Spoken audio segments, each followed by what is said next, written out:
September is International Month for the Deaf, and deaf people throughout the world are standing together to break the silence surrounding deafness while creating greater awareness and understanding for those living with deafness, hearing loss, deaf culture and sign language. This year, the annual hashtag Silent Walk and Run will be conducted virtually, an initiative aimed at bringing together both hearing and deaf communities. The CEO of NEEMA, a non-profit organization, Judith Madi, joins us to chat further. She's joined by her interpreter, Elva Boyce. Elva and Judith, thank you so much for joining me on Weekend Dawn. Really appreciate it. Judith, I know you're no stranger to Weekend Dawn, so thank you once more for being here. It's such a pleasure to have you here. Thank you. So, morning. Deaf Awareness Month is a little different this year as we all navigate through COVID-19 restrictions. What is the general plan for Deaf Awareness Month? Thank you so much for welcoming me. This year's Deaf Awareness Month is going to be different because of COVID. So what we've planned is we're having different organizations who will be doing a webinar, which will be contacted online, or you can use a Zoom. So in my organization, which is NEEMA, this year, what we're planning to do on the Silent Walk and Run, it will continue because I feel we cannot allow the COVID to affect us. But however, our plans will be, we'll do it virtual, so you can do it at your own homes, but we still continue with the work.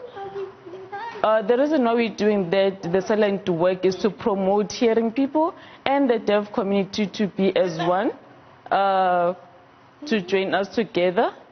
So it's encouraging people also to teach them and make them aware on how to live with deaf people. And on the 23rd of September is going to be an international celebration on Sign Language Day. The theme for the day, it will be International South African Sign Language for everyone. So we're encouraging everyone to learn sign language.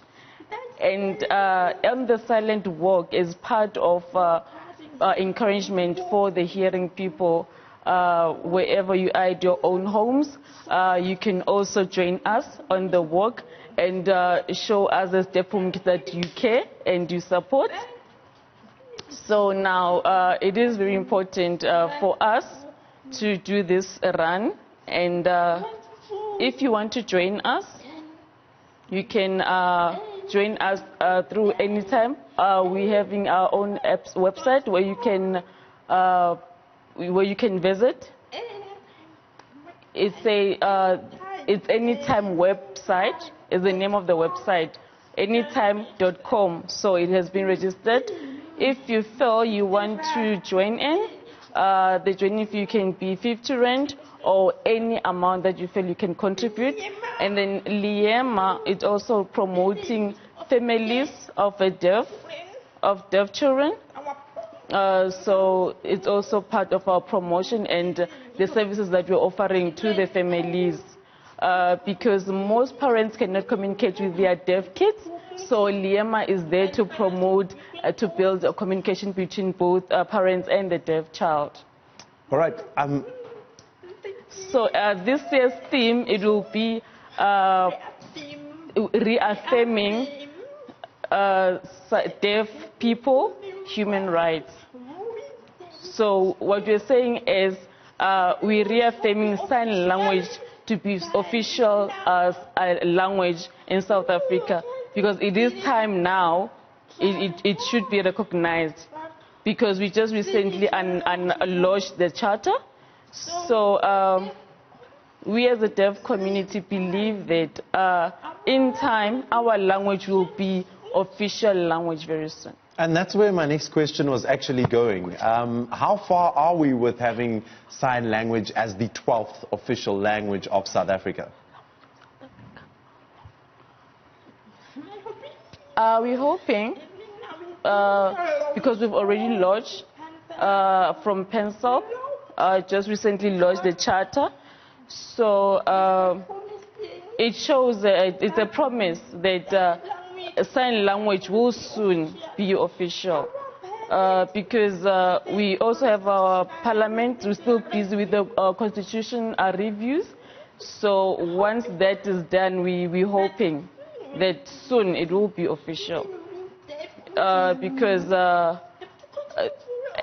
us as the community, we're not supposed to be relaxing. We should be continue lobbying because sign language is part of our rights. So yeah, without the sign language, we cannot access anything. So South Africa is now a free country. So we as deaf people will also need the sign language to be official language. So we're all facing this COVID-19 pandemic and regulations, etc. From a deaf person's perspective, how were they coping during this time, especially when it comes to accessing things like business grants and SASSA grants, etc.? It has been very bad.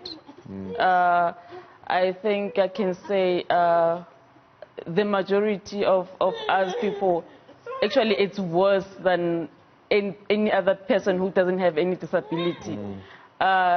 In a way that now we're wearing masks, and it's part of our challenge because, for example, I lip read personally. I sometimes rely on lip reading. So when you're putting on your mask, it's going to be difficult for me to communicate with you. Yeah, it breaks communication. Yeah. It's a very big challenge, yes. But then there are some advantages there or positives because it makes people to be aware that sign language is there, and there are people who are living with the disability, so they need to learn sign language. I think it puts pressure on the hearing people to learn sign language because now we can no longer lip read. Yeah, we've got no choice, especially if it's going to become the 12th official language. Now, I want to talk a little more about NEEMA. NEEMA has been around since 2017. What sort of work has NEEMA done since its inception in 2017? NEEMA, it has been, we've registered in 2017. So up to so far, we started working last year, 2019, late September. Ever since in NEEMA, what we've done is we're helping families of deaf children. So we're giving them support. So we want to, the aim is to close the gaps between parents and the deaf child so that they can have a fair communication. So we're promoting and supporting those families. NEEMA has been doing a wonderful job. We've been trying to close those gaps. So currently we do have a program running with families. We partnered with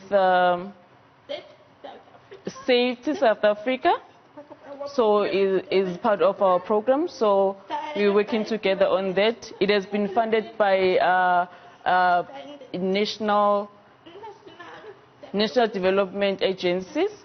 So it has been funding us on the program, on what we're doing currently.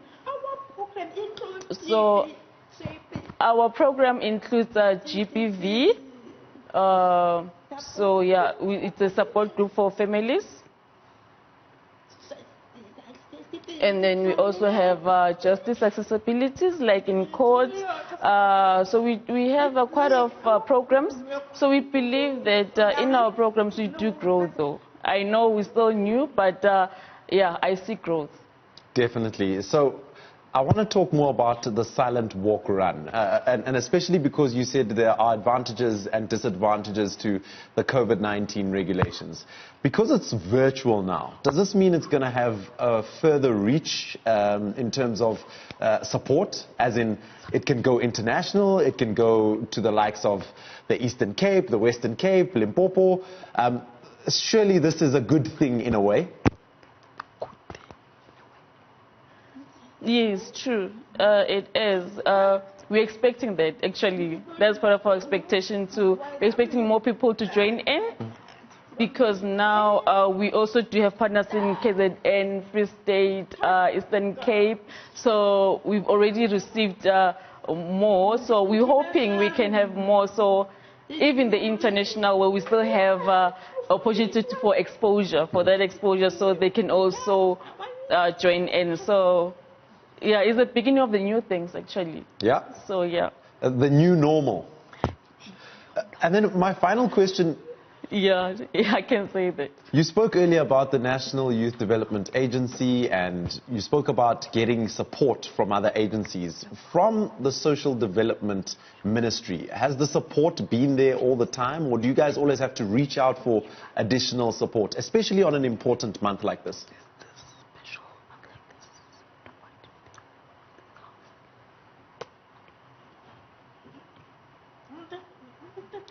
The program that we're having now,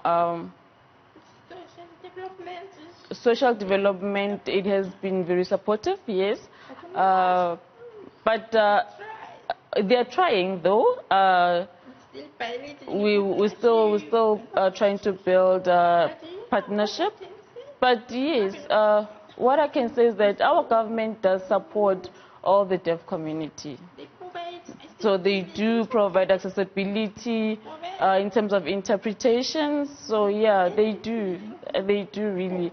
They're trying to promote also the lives of the deaf and disability. Yeah,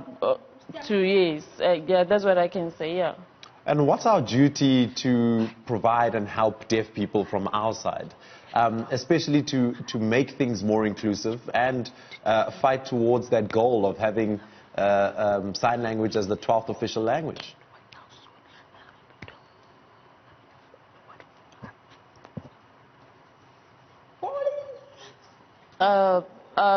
What I can say is, maybe if we can promote that each and every person should learn sign language and be aware of the deaf culture, in a way that you need to know how to live with a deaf person, and you need to also remember that we're also humans, we also have rights. The only change is a language. So sign language is language like any other language which you can learn. So sign language, it has been not being included for a very long time. So it's time for us now to promote that. Like very soon we'll be training a basic sign language to our partners, which is City of Joburg and Safety South Africa. So the plan is to expand to also include the metropolis, to also teach them a basic sign language, so that because of now we having a COVID, our life has been worse because the communication barrier is now worse than ever because of the mask. We can't even see the facial expressions anymore. We cannot lip read, and I believe when you focus on signing, that will be better. All right. Judith and Elva, thank you so much for your time. Really appreciate it. I wish you all the best. And I'll be obviously joining in the Silent Walk and Run campaign. I hope it reaches far wider audiences outside of South Africa.